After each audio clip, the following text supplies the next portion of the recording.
Good morning, everybody, and welcome to the OPT Network. This morning, we're going on point with a family loss and grief expert. Her name is Dr. Kathrine Daniels. She is a leading expert in helping families and communities find meaning and well-being in loss. Dr. Daniels is a social scientist with more than 2 decades of experience and has helped and worked with thousands of families and mental health professionals. All the way from Minnesota, we welcome Dr. Daniels to the OPT Network. Dr. Daniels, good morning and welcome. Good morning. Thank you so much. Absolutely. It's a pleasure to be here. We're happy to have you because we know that in our community and in our state and states around the country, people are dealing with grief and loss. And there is no easy answer to grief, but especially when you lose a young person. We have seen in our community, we've lost a couple of teenage high school students, and it's just tough, not only for those families, but the community bears the burden and the heaviness of that loss. I want to start with talking about grief and what we really need to know about it. Help us to understand it. Well, I think there's some misconceptions in our culture about grief and how to deal with grief. And one of the misconceptions is about the stages of grief. Kubler-Ross identified these 4 stages of grief: denial, anger, and people think they're supposed to go through these stages as a linear process. However, one of the misconceptions is that she identified these stages for people who are actually facing their own death, not dealing with grief from somebody else that's died, a loved one that's died. And so when people are going through their own grief and they notice that they're not going through these linear stages, they think, why aren't I going through this correctly? Something must be wrong with me. And what we know now is that grief isn't a linear process. It's an ebb and a flow. It's an oscillation. And it comes and it goes. And it can show up at any time. Right. So to not expect it to have a specific process is a really important element in dealing with your own grief. And I Does think that make sense? It does. I think that's right on point for people who are dealing with grief, because after a period of time, and nobody knows when, but there are people around you who will say, you should be moving past the grief. Let's talk about the time and how people grieve, and probably that there's no limit to grief. I think that's so important that you bring that up, and that's what we're really talking about in the family social science community right now, is that there's this idea of you're supposed to have closure. Right. And closure with grief, it's a myth. So we're talking about the myth of closure. There isn't a time period. There isn't a set time. There is no magical moment in which the grief is supposed to be over. And in one aspect for people, we want to have a time limit. We want to know, I'm going to be better at a certain time. And that gives us a sense of peace. It gives people who see their loved ones grieving, they want their loved ones to have moved on, because it hurts to know that they're still hurting. And to give yourself permission to know that you have to walk your own path, and that there is not a specific time that's supposed to be done. It just isn't. That is not. It's just a complete myth. And I think, to know that, and I think somebody, Dr. Daniels, really needs to hear that there is no set time for grief. But since we know that, we don't want to see our family and loved ones, we don't want to see them grieve like there is no hope, like there is no getting better. So how do we start the process through the grief, but start to heal, if that makes sense? Absolutely. And I think it's important to mention that grieving is different depending on the way that the loss happens.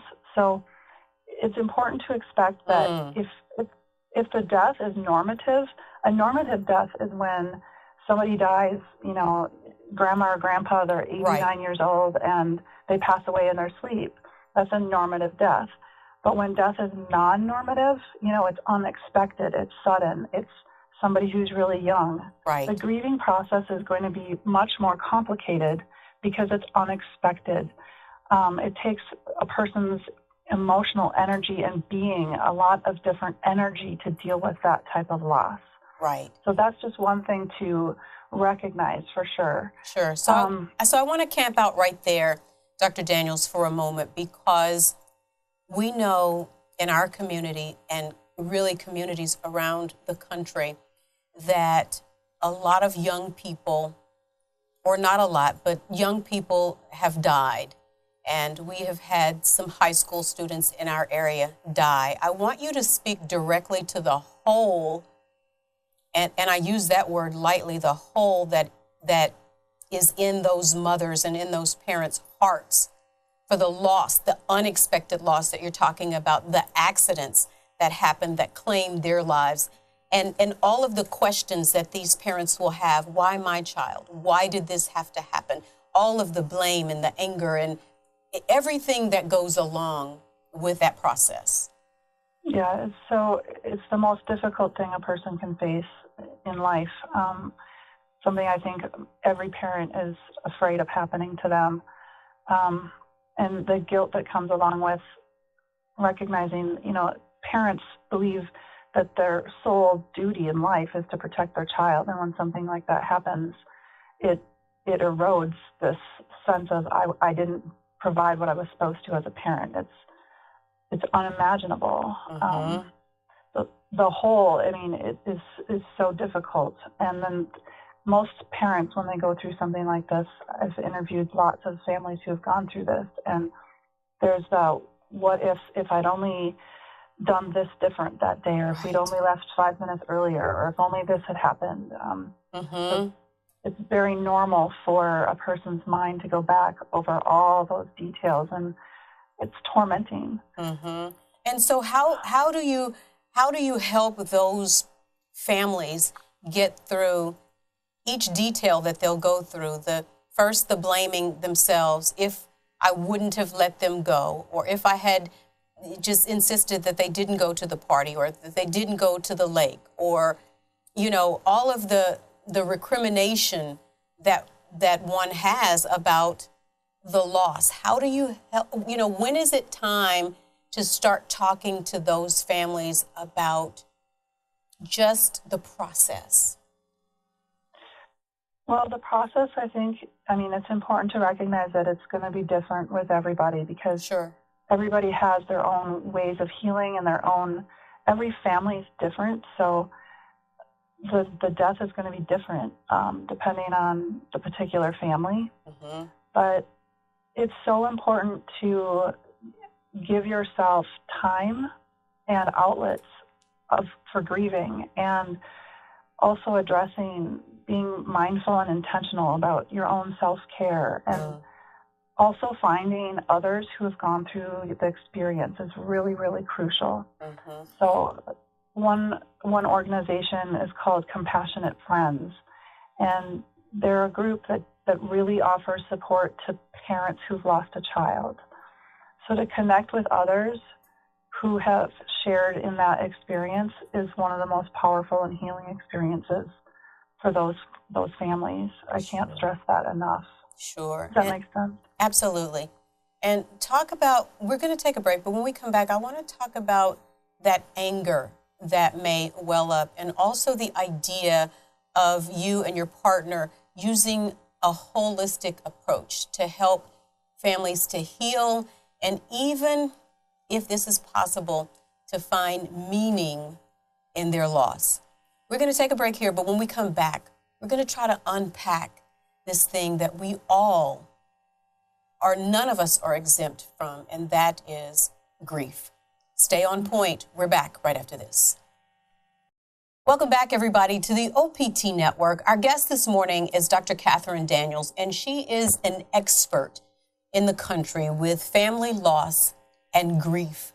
And this morning, we're talking about something that will affect every single one of us at some point or points in our life, and that is grief. And before we went to break, Dr. Daniels, we were talking about the anger that a person feels from the loss of a loved one. Let's first of all talk about how to deal with I am just angry. Anger is a very normal reaction, and it shows up especially when death is non-normative, like we were talking about before. Anger can be just expressed in general. It can happen, at times where, we're driving and it just can be just show up out of nowhere. It can be at God. It can be at our partner. It can happen all the time, and it's a very normal reaction. I think what's so important is to give yourself permission to be angry. Sometimes when we have those angry moments, we then get mad at ourselves for the fact that we've had them. So to have self-compassion for when it shows up and to recognize that it is normal in those situations is really important in the first place. And then to give yourself outlets for that anger. Join a kickboxing class. Go for walks and breathe out the anger. Journal. Find somebody that you can talk to about it. Giving it expression is really important, and finding healthy ways of letting it out is really important. I have been to probably more funerals in the last couple of months than I have in the entirety of my life on the planet. And what I decided, especially at one of the last funerals, was that though I am an encourager, sometimes when death happens, and as you said, it's not normative, you have no words. And I really had to find a comfortable place with having no words. Talk about when you don't know what to say, and just finding that place of, I'm here for you, but I really don't know how to express anything that will help you feel better. I think you said it right there. That is exactly what you say. And to get comfortable yourself in knowing that there isn't anything you can say to make it better. And to just acknowledge that is the best thing that you can do. Because so many times people are uncomfortable that they look for something to say, and they say things like, God won't give you more than you can bear. And some of the things that people say end up being really hurtful and difficult for the bereaved to deal with. So I think what you said was just perfect and beautiful.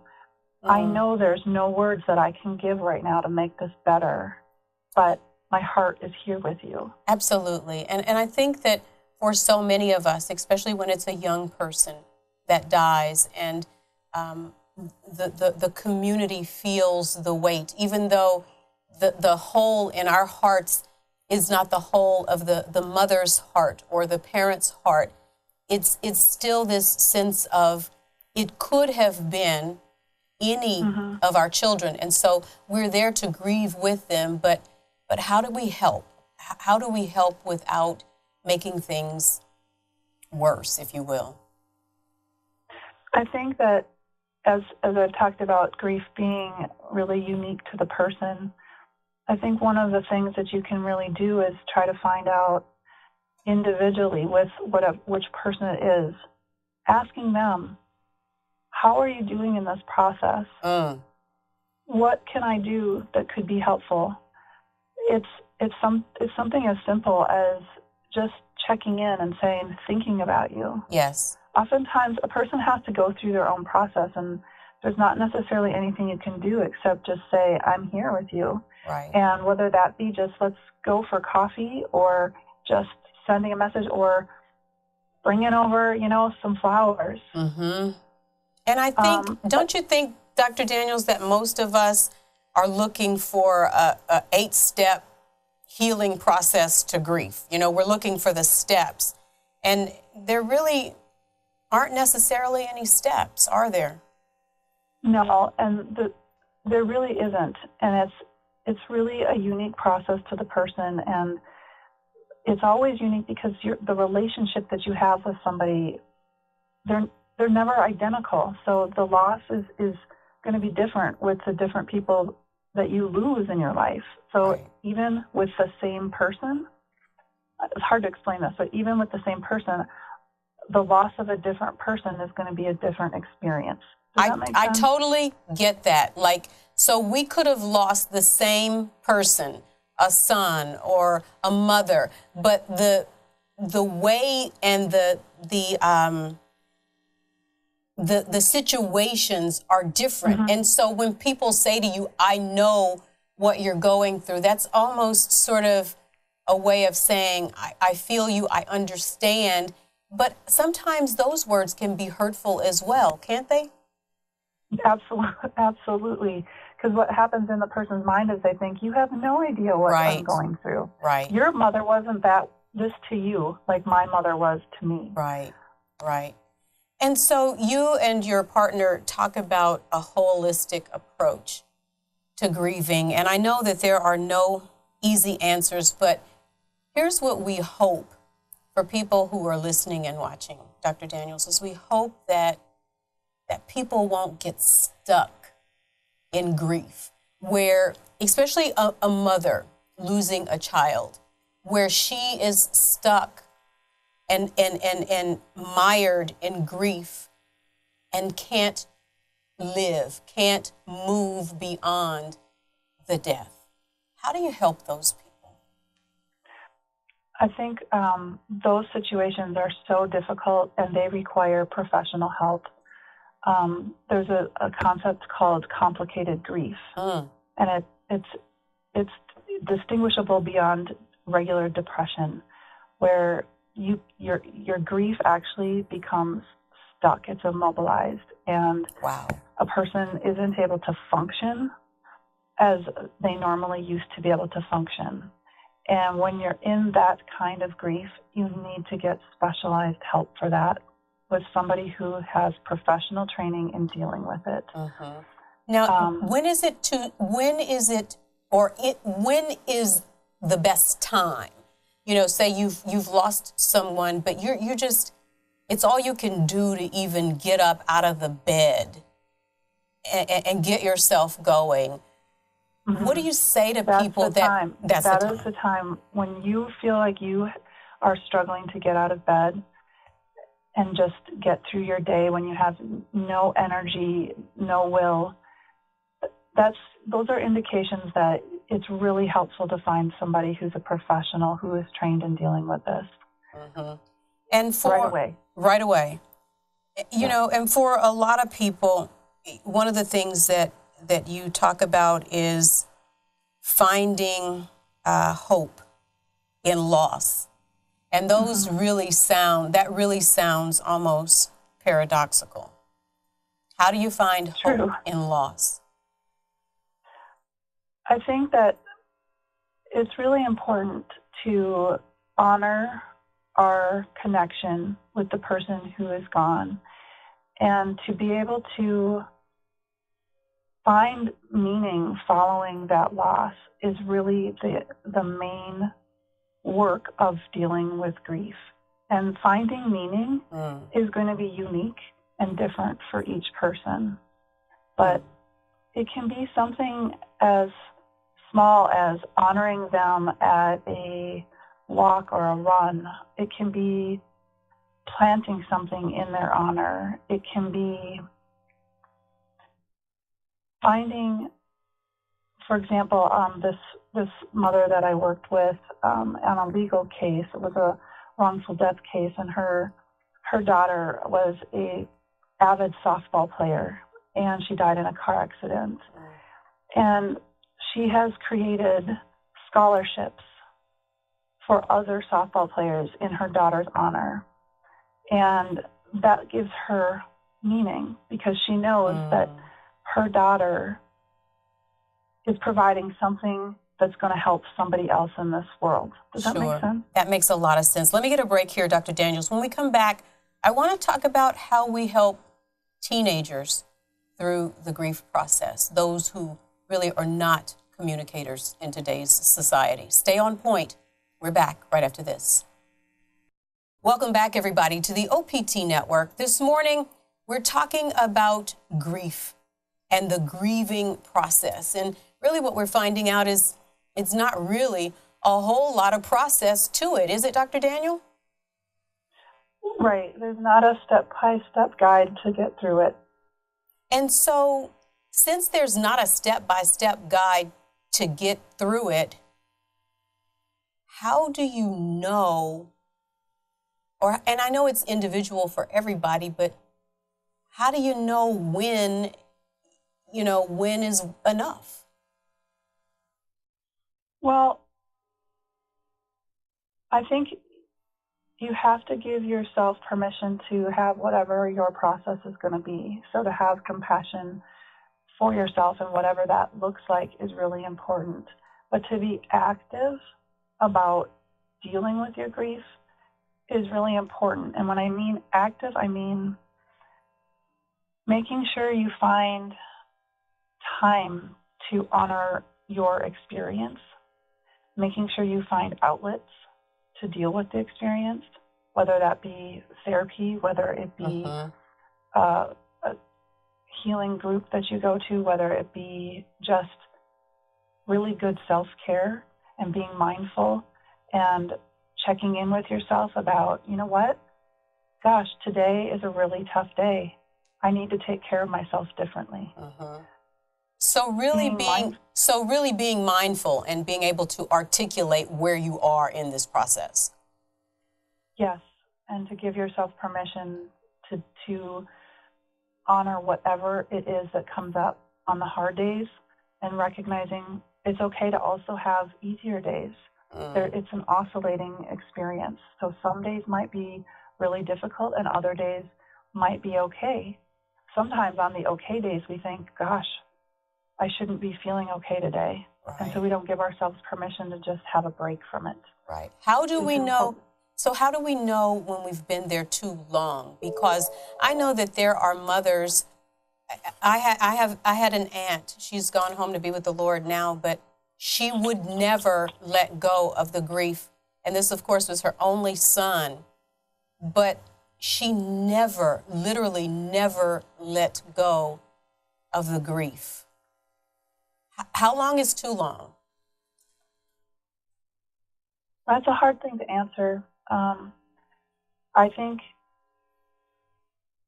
when you recognize that you haven't let go and that, I don't think you're supposed to let go necessarily. I think the point being, though, is that if you're immobilized and you're not getting help, that's too much. So if you're not doing well and you're holding so much grief, those are signs that you need to be getting help. You need to be getting other outlets. You need to find resources. Sure. And so does that make sense? Absolutely. I want to talk about our young people, our teens.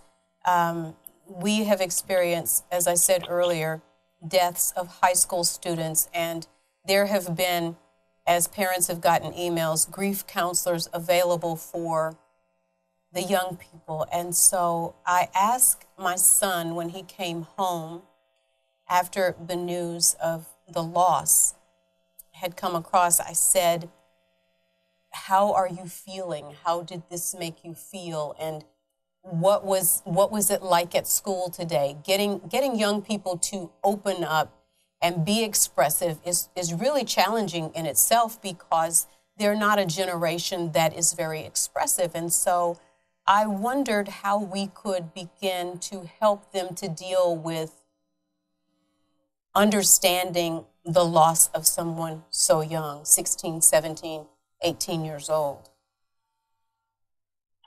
I think that's a really great question. And I think it's important when something tragic like that happens to try to build community. So having rituals and ceremony and things to honor the person who's deceased, like a memorial, like following, the loss of that person, to have the young people come together is really helpful. So does that make sense? Meaning that having all the young people come together is an avenue for them to talk with one another in these kinds of honoring things. I think exactly what you did, asking those questions, providing space and time for, and to recognize that just because somebody's young, even a child, sometimes we think, geez, she's only 7. How is she going to, it's not going to be that big of a deal for her.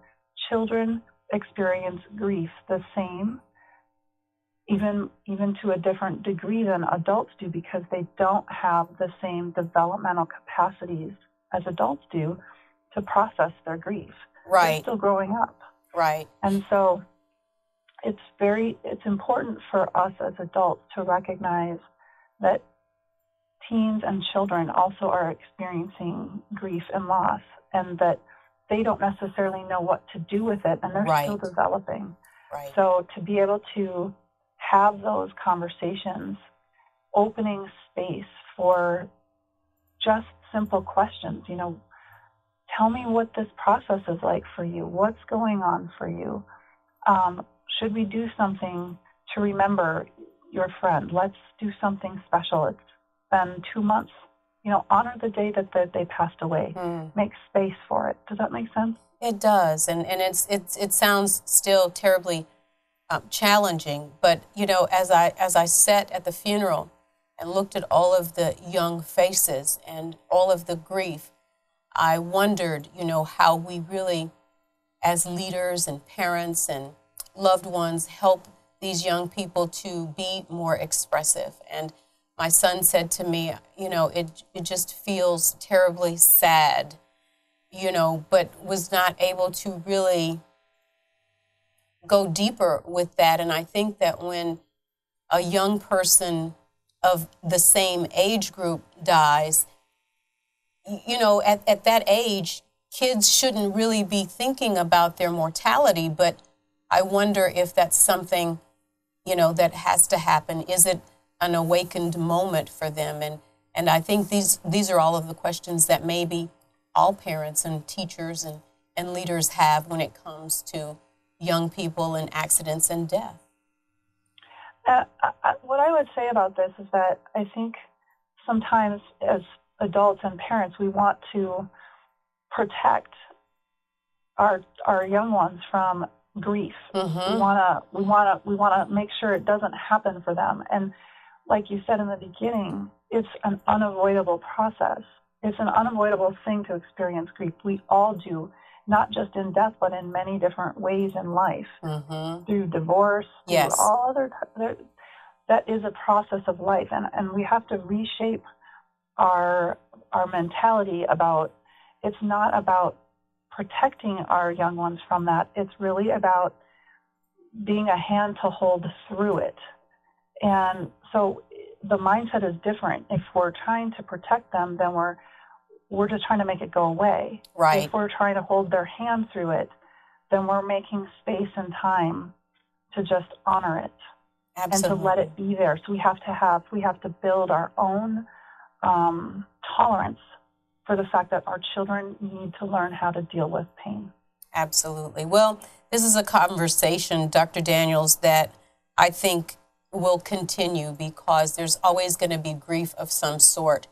And we just hope that those people that are grieving will recognize grief at its core and begin to reach out for help. And these are people that maybe have never had to have help from a professional, but sometimes that's the only way. We want to thank you so much. We know from our producer that you are extremely busy. So we want to thank you for taking the time to kind of help us to unpack and maybe think about grief a little bit differently and help those who are grieving and understand that sometimes helping is just being.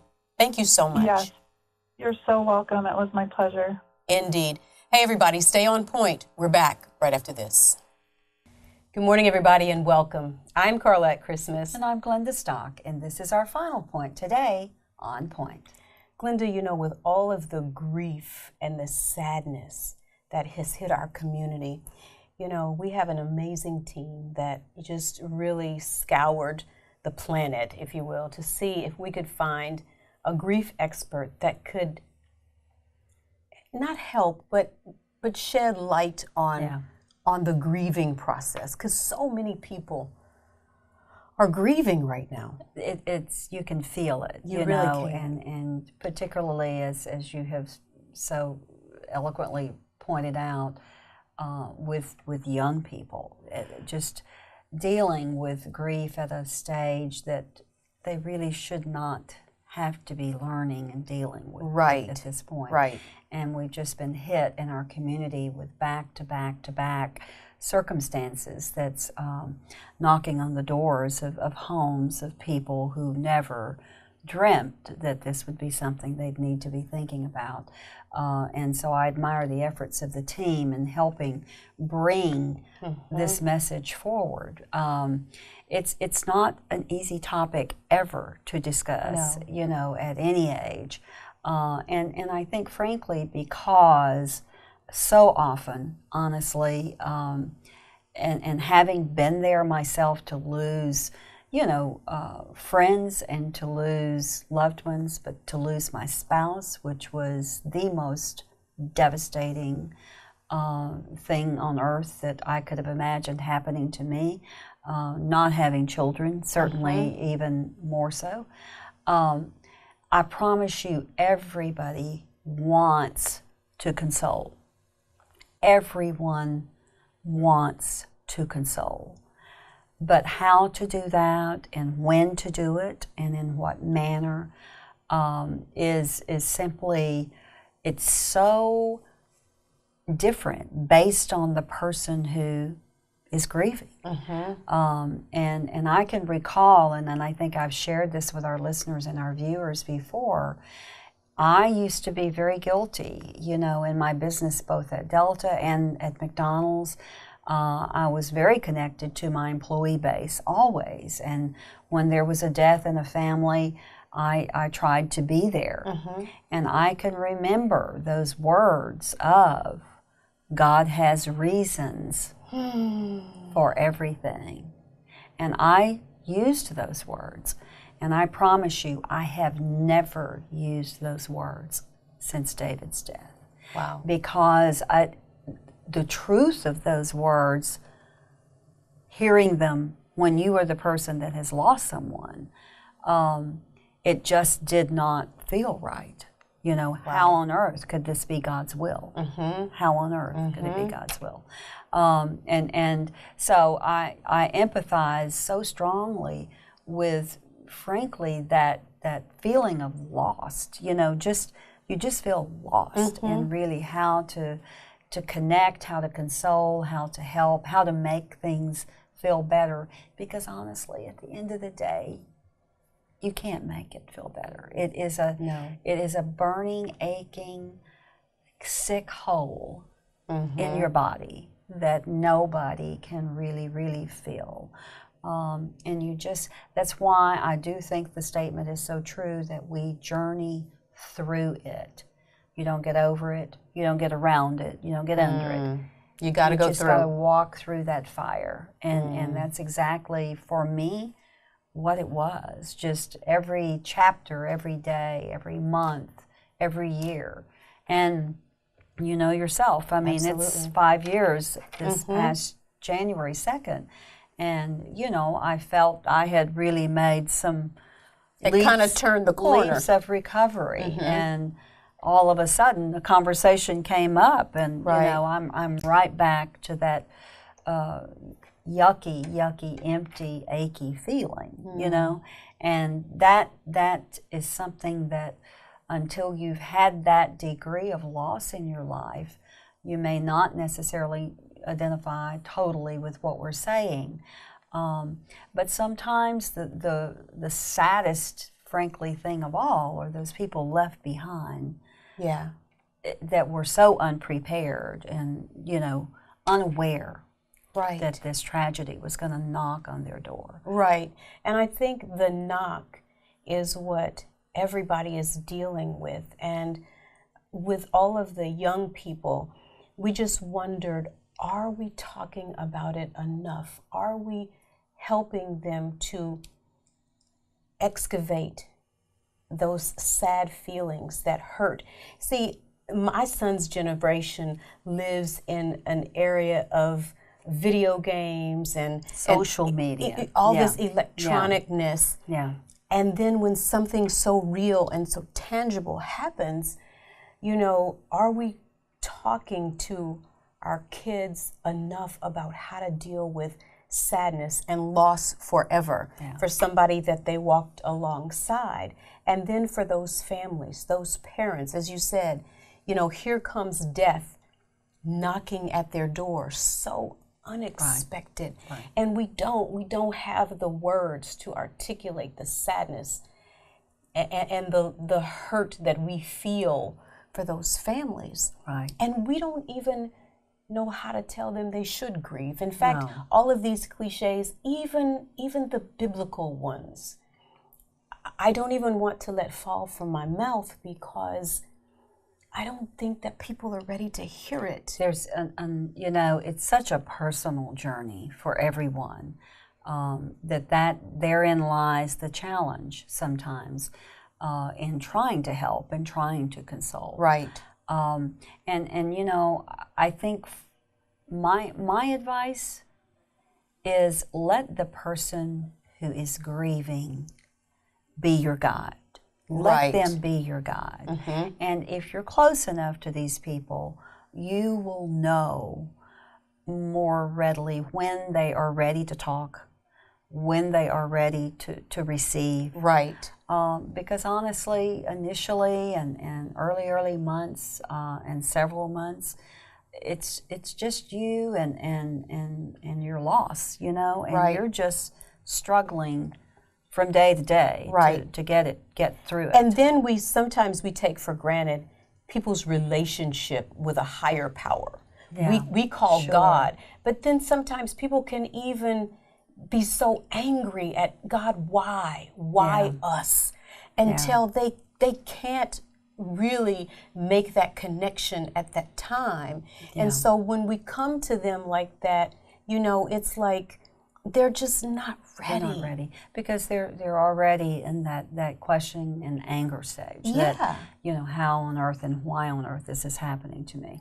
Why mine? Yeah, exactly. And I can, you know, identify very, very strongly with that. So we know that emotions are at an all-time high at every age, which, you know, really puts us more on check to be mindful Absolutely. of what's going on with the people around us that we care about. You know, sometimes we're in such a rush, we're in such a flurry that we don't even know somebody's hurting. Mm-hmm. And just know if someone is hurting or has a situation that they may be dealing with, and allow yourself, I think, to be available, but not judgmental. Right. That's the last thing on earth that's needed, because you just never know the real path of each one's plight. Absolutely. So I'm glad that we had the advice and wisdom this morning of our expert. I think she offered some great insights on how to walk that path, but to walk it very, very cautiously. Absolutely. Great last words. We're out of time for now. I'm Carlette Christmas. And I'm Glenda Stock, and this has been our final point today on Point. Stay with us. We're back to wrap up right after this.